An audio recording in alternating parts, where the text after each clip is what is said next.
Today we're going to take a quick look at the ZTE Nubia Z7 Mini from Pandawill.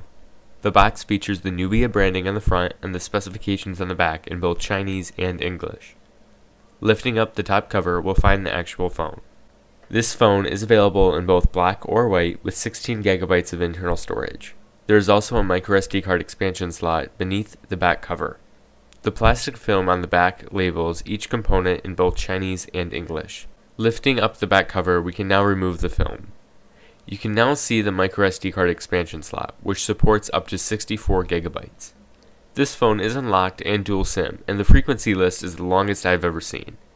Micro SIM slot number 1 supports WCDMA 850, 1900, 2100, and 900, and also GSM 900, 1800, and 1900.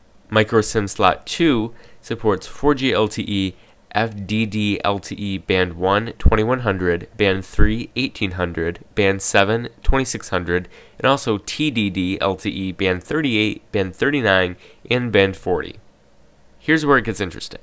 Slot number 2 also includes support for CDMA 1X, EVDO 800 MHz, TD-SCDMA Band 34 and Band 39, and finally CDMA 2000. What that all means is that you'll be able to get regular HSPA Plus through most GSM carriers with slot number 1.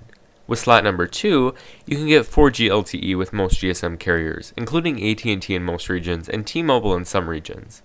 The CDMA band also allows Verizon Wireless 3G and possibly Sprint 4G LTE. I did test a Verizon Wireless SIM card, and I did receive 3G, but was unable to receive 4G LTE because Verizon uses the 700 MHz band for their LTE.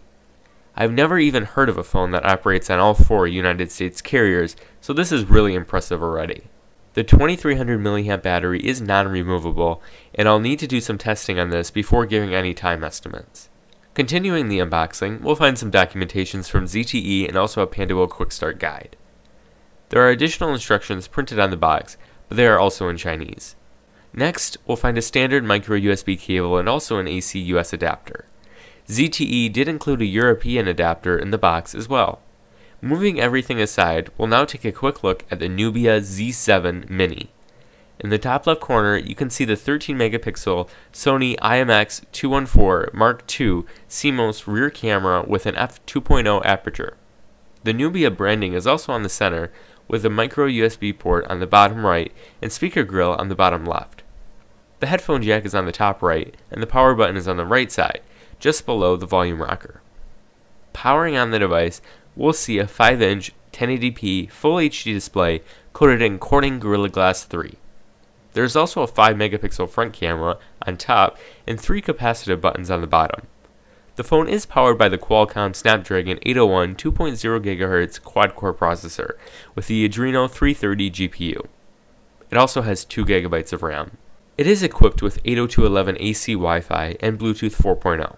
On the software side, we'll find Android 4.4.2 KitKat with ZTE's Nubia UI 2.0. The device weighs in at 146 grams and is just 8.2 millimeters thick.